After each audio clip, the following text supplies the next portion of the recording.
de la situación de América Latina, pero está conectado con nosotros a esta hora en Mañanas Blue. Expresidente Samper, gracias por atendernos y bienvenido a Blue Radio. Bueno, muchas gracias, Camila, muy contento de estar aquí con ustedes esta mañana. Es una coincidencia porque pues nos acabamos de enterar del fallecimiento de Monseñor Rubiano.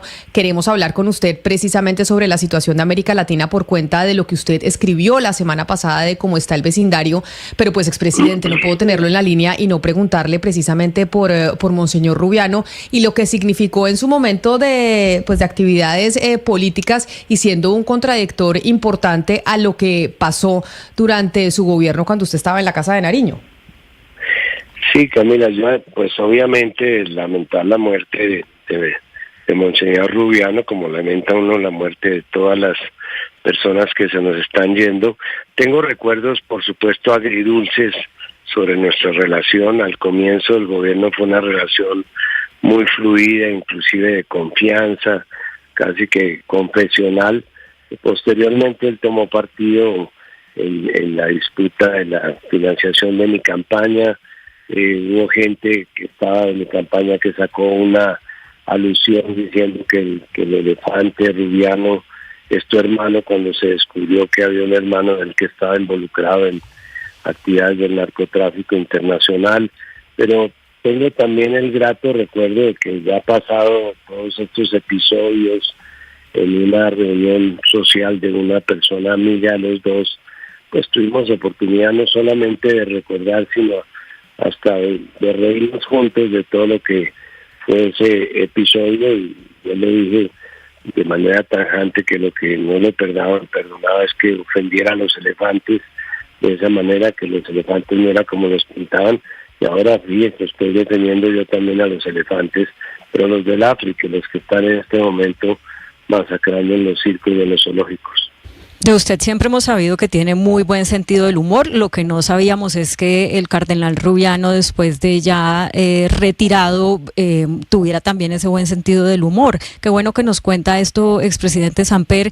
¿Y cómo reaccionó él? De ahí en adelante, esa, digamos, ¿cómo le llamamos? ¿Cicatriz, herida, quedó sanada para siempre?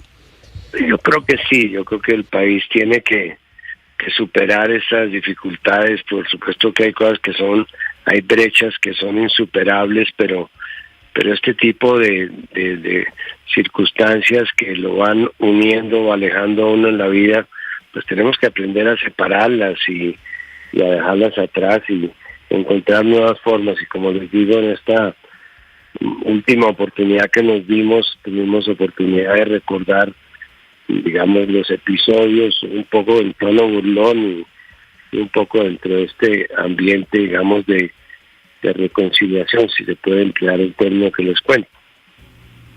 Claro, y por eso, ya que usted habla de encontrar formas de relacionamiento, si vamos, expresidente Samper, al objetivo de esta llamada, que fue precisamente un trino que usted puso a través de la red social X la semana pasada, que pues voy a leerlo a continuación, y para quienes están conectados con nosotros a través de nuestro canal de YouTube, pues puedan ver lo que usted escribió, porque usted dijo: Ecuador versus México por el caso de Glass, Venezuela versus Chile por el Tren de Aragua, Argentina versus Venezuela y Colombia por las locuras de Milei, Nicaragua aislada, Cuba y Venezuela sancionadas unilateralmente, Estados Unidos metiendo goles con el tema de los migrantes, y todavía alguien se pregunta ¿para qué la integración latinoamericana? Y como usted fue presidente de UNASUR, entre otras cosas, y ha estado muy activo en el continente, sí le quiero preguntar, expresidente Samper, sobre pues sí el desorden que hay en el barrio, la situación tan compleja que sobre todo estalla con unas consecuencias que todavía no se sabe cuáles serán, como por ejemplo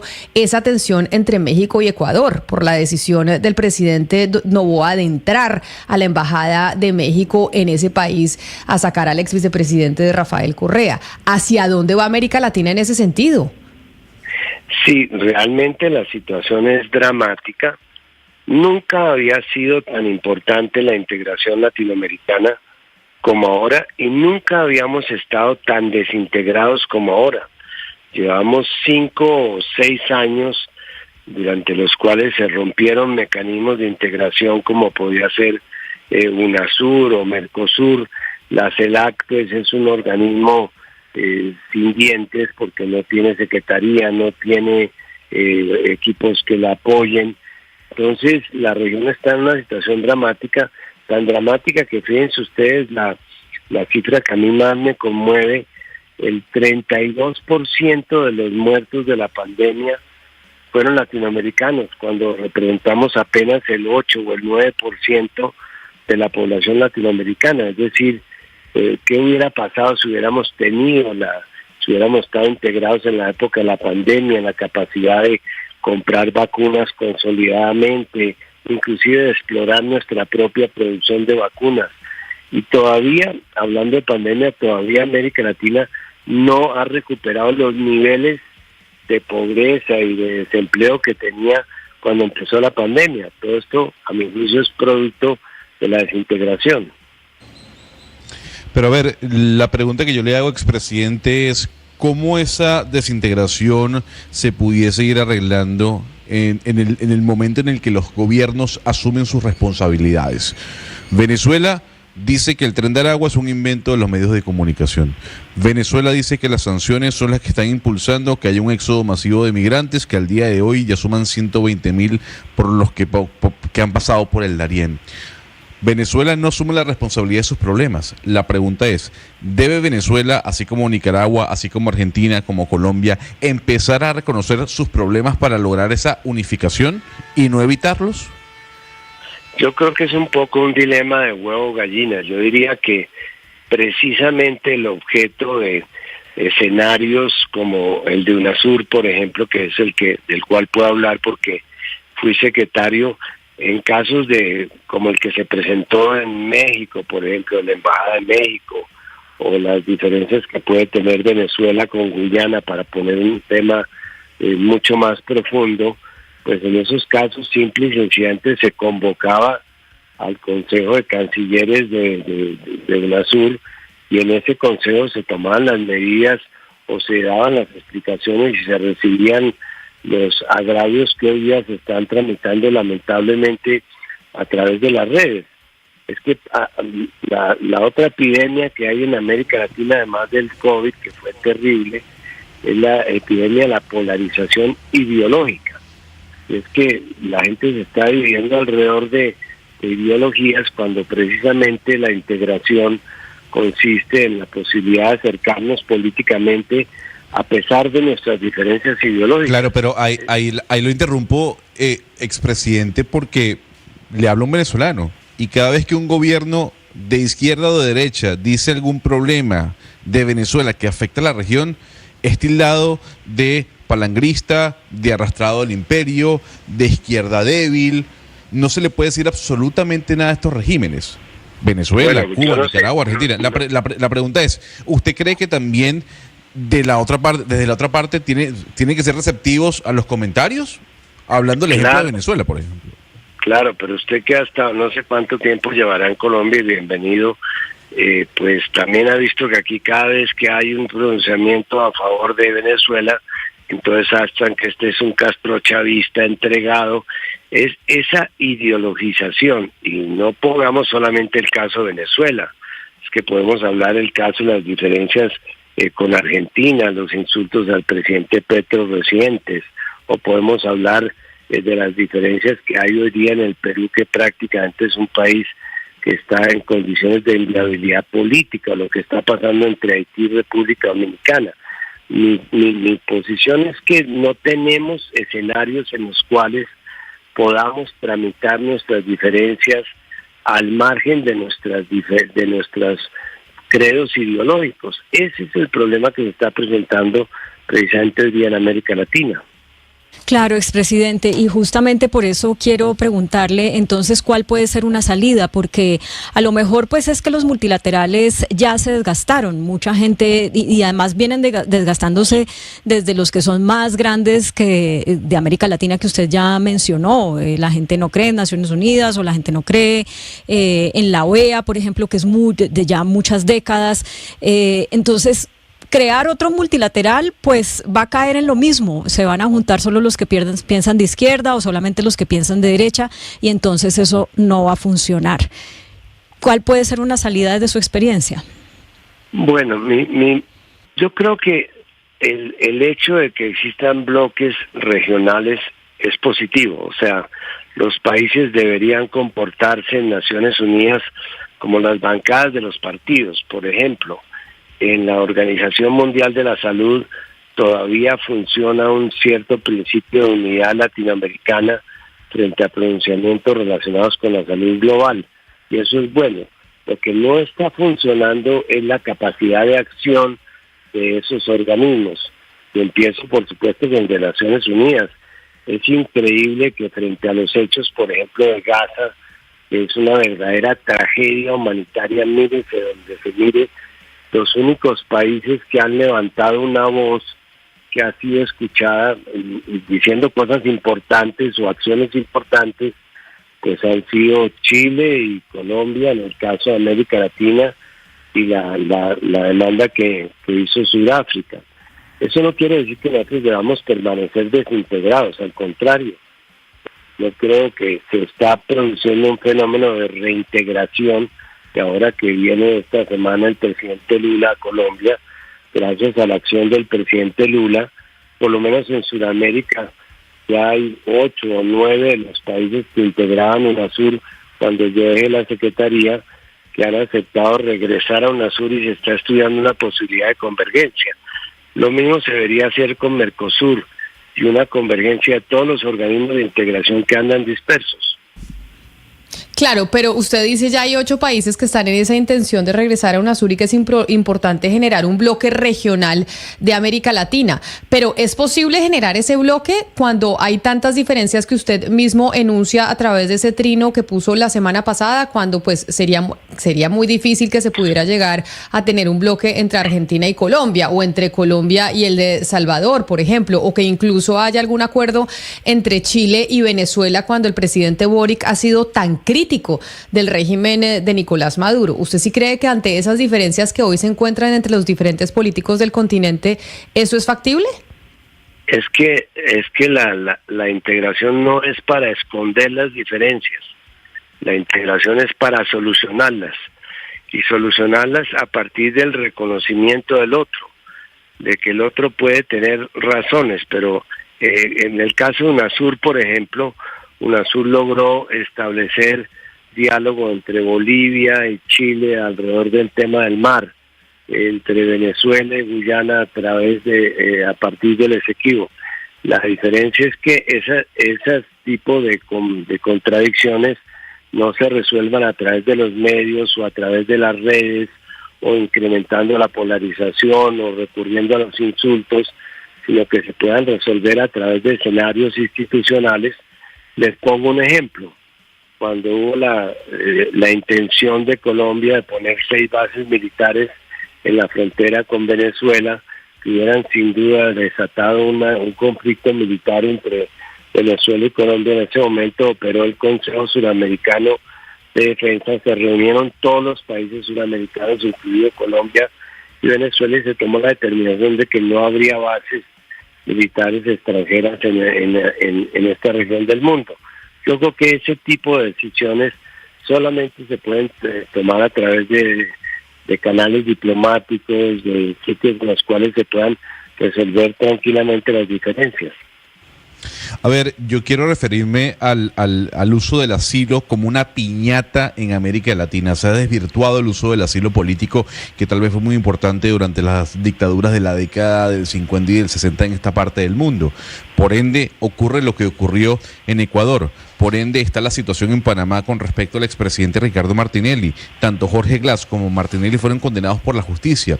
Y suele ocurrir, expresidente, que cuando dejan el poder los mandatarios aducen una persecución política por parte de la justicia y se enconchan en embajadas o se van a otro país solicitando asilo.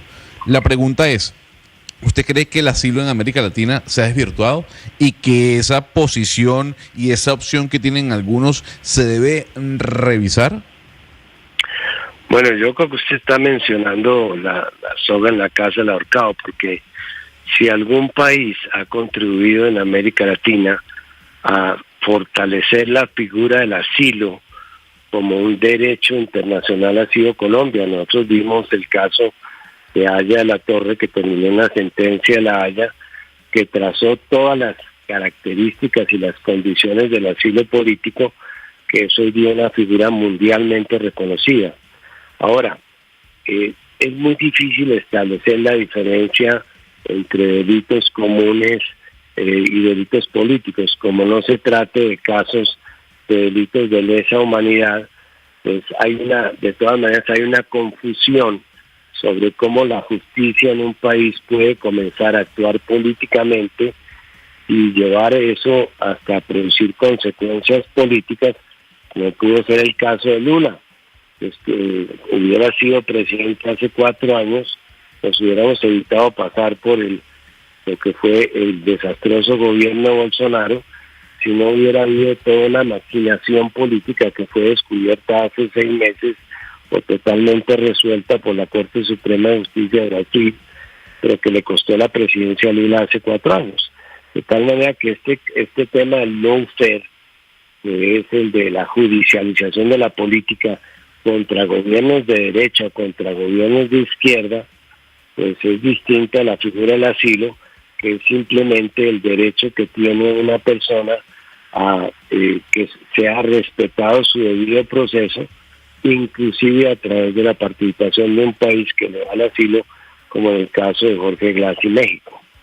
Sí, expresidente, usted dice que hay que los mecanismos multilaterales no son para que se reúnan todos los que piensan igual, sino precisamente para tramitar las diferencias. Pero ¿qué hace uno cuando hay gobiernos como el de Nicaragua o el de Venezuela que ellos mismos, ante las críticas planteadas a la luz de la normatividad creada en consenso por estos organismos multilaterales, dicen, pues no me sirve la norma, yo mejor me salgo de ahí? Ahí ya pues es muy difícil. ¿Qué hacen ante eso? Bueno, es que son casos distintos, porque uno también podría mencionar el caso de Bukele, el caso de Bolsonaro, el mismo caso de Trump. Es decir, el desconocimiento, digamos, de normas relacionadas con los derechos humanos o con la paz o con las reglas de juego democráticos, pues son cosas que pueden unir a los países alrededor de mecanismos como el de UNASUR. Y de hecho, pues UNASUR tiene 3 principios articuladores, que son la continuidad democrática después de las dictaduras de los años 60, el respeto a los derechos humanos y algo que a veces se nos olvida, pero que es muy importante para Colombia, que esta es una zona de paz en el mundo.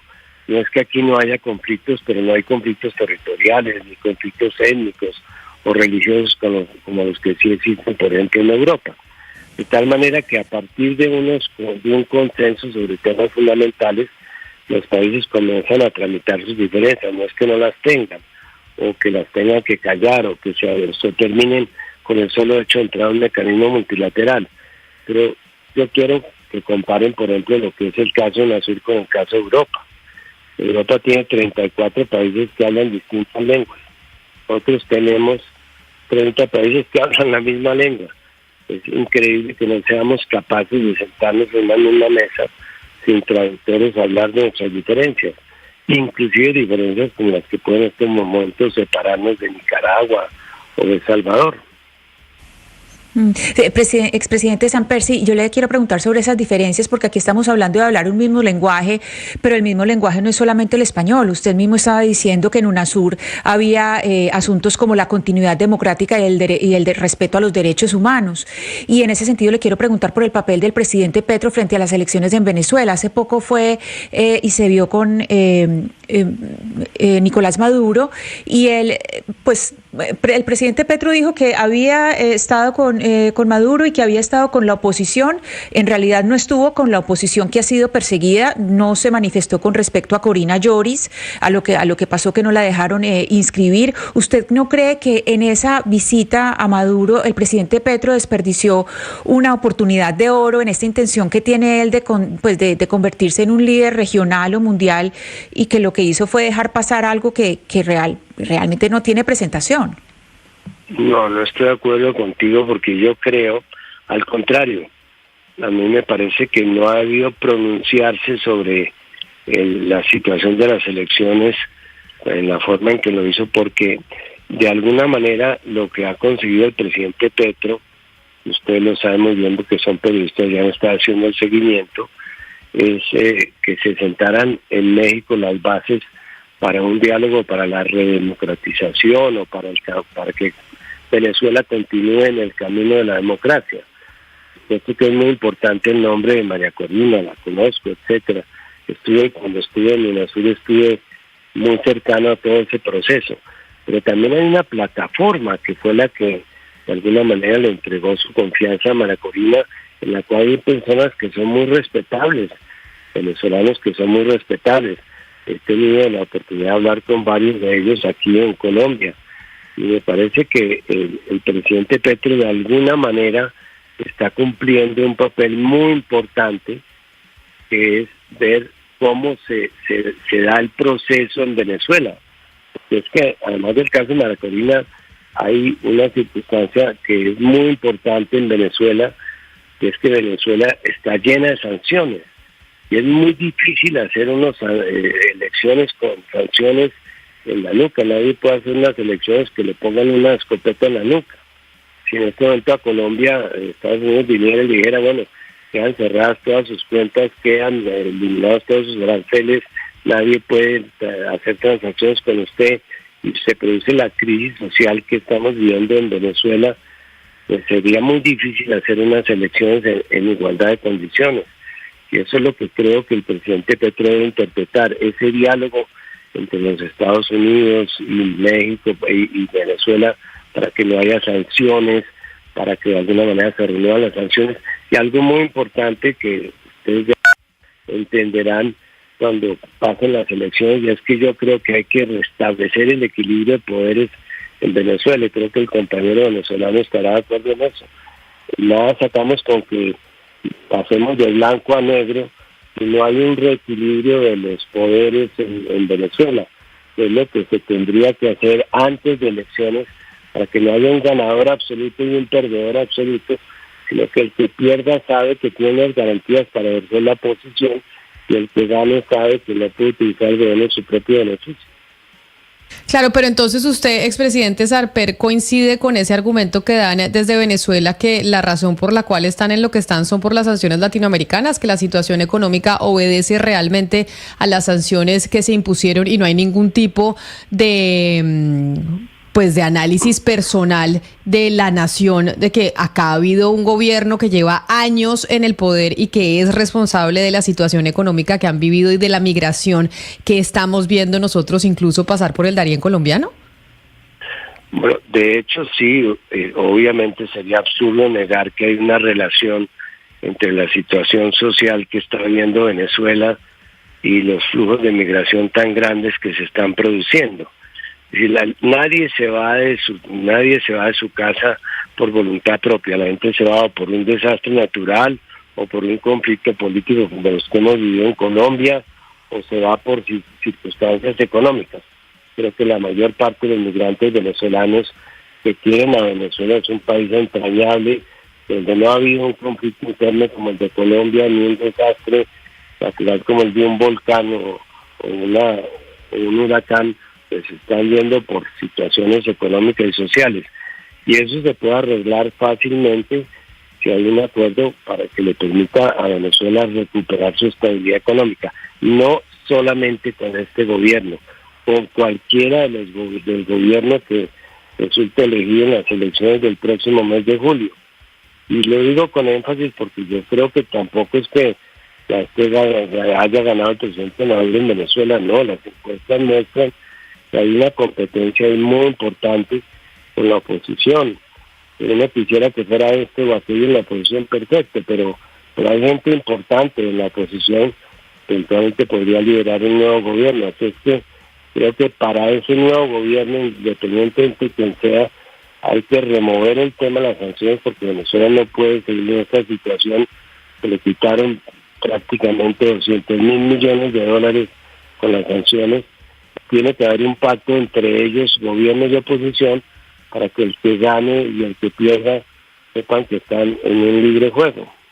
Pero, expresidente, permítame, porque eso a los venezolanos nos duele, que sigan utilizando la retórica de las sanciones para justificar la ineficacia de un gobierno el cual hace un año detectó que en sus filas hubo un desfalco de 15.000 millones de dólares. Y por eso, un año después, anuncian la detención del presidente o el expresidente de PDVSA, Tarek El Aissami. La pregunta ¿es en verdad o son en verdad las sanciones las que tienen a Venezuela asfixiada? Porque si hubiese sido así, ¿por qué se roban 15.000 millones de dólares dentro del gobierno de Nicolás Maduro? Que hay casos de corrupción, los hay en Venezuela, los hay en Colombia, los hay en Argentina, en todas partes, pero ese es un tema que hay que analizarlo en función del relajamiento de los controles, de que estamos manejando los gobiernos como si se tratara de empresas privadas, pero esa es otra discusión. Pero que si a Colombia en este momento le quitan el 75, el 80% de sus exportaciones, le congelan todos sus activos en el exterior, dejan de enviarle los apoyos del Fondo Monetario Internacional, y además de eso le ponen sanciones para que no pueda negociar con nadie. Yo le pongo este caso a cualquier país, no solamente a Venezuela. Venezuela ha perdido el 25, el 30% de su Producto Interno Bruto con las sanciones. Y yo, inclusive, me parece que es una irresponsabilidad de los Estados Unidos pretender que haya unas elecciones limpias cuando hay de por medio de sanciones. De tal manera que ese es un tema que tiene que resolverse, y en eso es que está comprometido, creo yo, el presidente Petro, de que haya unas elecciones limpias, que todos tengan derecho a presentarse, a ser escrutados sus nombres, por supuesto, de que también se eliminen las sanciones, porque es muy difícil hacer elecciones con sanciones. Claro, y ya que usted menciona al presidente Gustavo Petro, expresidente de Samper, nos quedan unos minutos, pero me parece imposible tenerlo aquí, no preguntarle sobre la realidad nacional, sobre todo por una entrevista que dio ayer el presidente Gustavo Petro y por cuenta de incluso declaraciones que usted ha dado en torno al ex vicepresidente Germán Vargas Lleras, diciendo que si él tiene las pruebas de que el presidente quiere hacer una constituyente por decreto, pues que las muestre, porque es su deber denunciar y hacerlas públicas. ¿Usted cree que el presidente Gustavo Petro está en la capacidad en Colombia de generar un proceso nacional constituyente, que estamos viviendo los momentos y las condiciones para que eso se dé? Para mí, y perdóneme que saque aquí mi condición de abogado, para mí la única posibilidad de hacer un proceso constituyente vinculante jurídicamente, es de acuerdo al artículo 176 de la Constitución. Es decir, una ley expedida por el Congreso, una consulta en que esté la tercera parte del electorado o el censo electoral, una nueva convocatoria a la constituyente y una constituyente elegida democráticamente. Para mí eso es una constituyente. Ahora, el presidente tiene todo el derecho de convocar a los sectores sociales, a los sindicatos, a los gremios, a quien quiera, para que digan cuál es su opinión sobre los cambios que está haciendo, sobre los que se pudieran hacer. En eso está todo su derecho. Pero para que esos cambios que se sugieran sean vinculantes, pues tienen que ser asociados a un proceso que constitucionalmente está definido.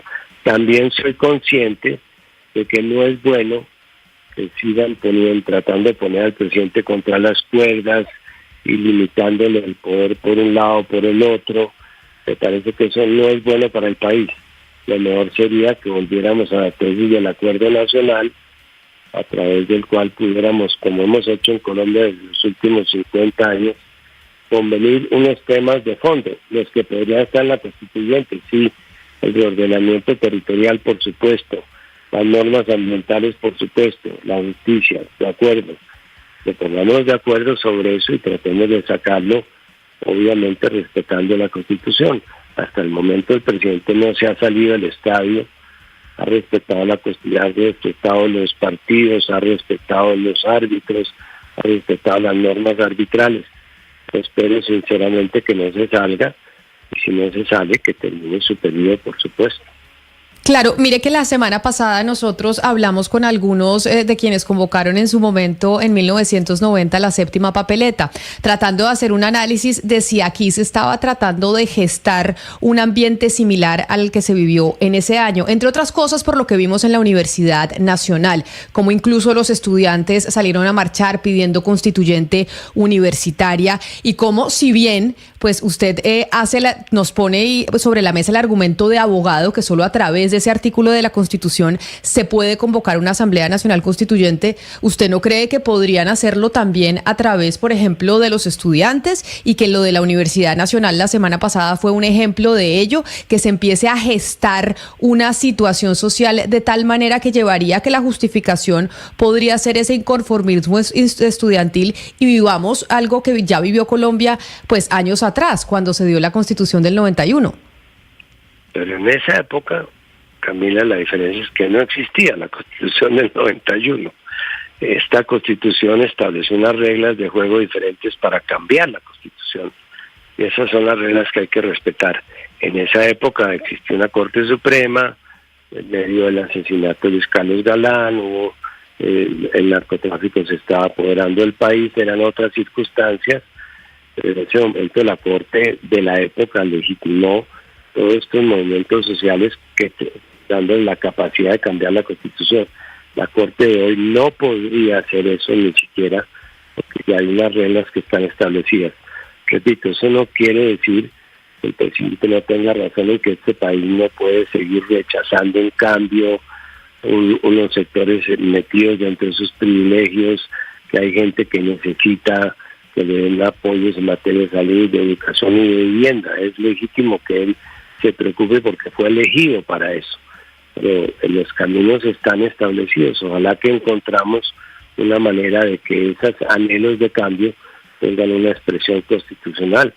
Les voy a tener que dejar porque, como le decía a los organizadores, tengo que salir para un compromiso. Una última pregunta, expresidente, que ya a nosotros también se nos acaba el tiempo, y es que fíjese que usted habla de que se puede hacer dentro de unas reglas, pero cuando se crea una narrativa que yo veo que usted apoya, que es que al presidente lo están arrinconando, no le están dejando hacer, pues esa es una narrativa muy útil para romper las reglas o para buscar unas vías de hecho. ¿Usted realmente cree que los fallos de las Cortes que han tumbado parte de los decretos o leyes promovidas por la presidencia, o que el hecho de que no hayan pasado los proyectos del gobierno en el Congreso responden a que quieren tumbar al presidente Petro y no dejarlo gobernar, y no a que así funciona la democracia y entonces pues ellos están en todo su derecho de no pasar esas reformas porque no concuerdan con ellas?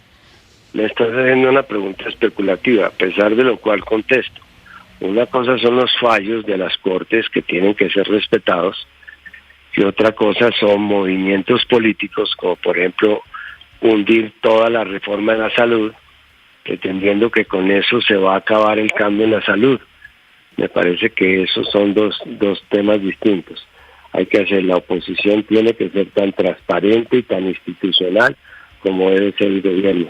Yo lo que aspiro es que en ese plano institucional nos podamos todavía entender para sacar una reforma a la Constitución si es necesario, pero siempre jugando dentro del estadio que es la Constitución y el sistema democrático. Pues, expresidente Ernesto Samper, entendiendo que usted se tiene que ir y agradeciéndole enormemente su tiempo, mil gracias por haber estado con nosotros aquí en los micrófonos de Blue Radio. Una feliz tarde. Gracias a ustedes, un cordial saludo y que tengan una feliz fin de programa. Y claro, el expresidente Samper, que lo llamábamos en un principio precisamente para hablar de la situación de América Latina. Gonzalo, usted que cubre América Latina,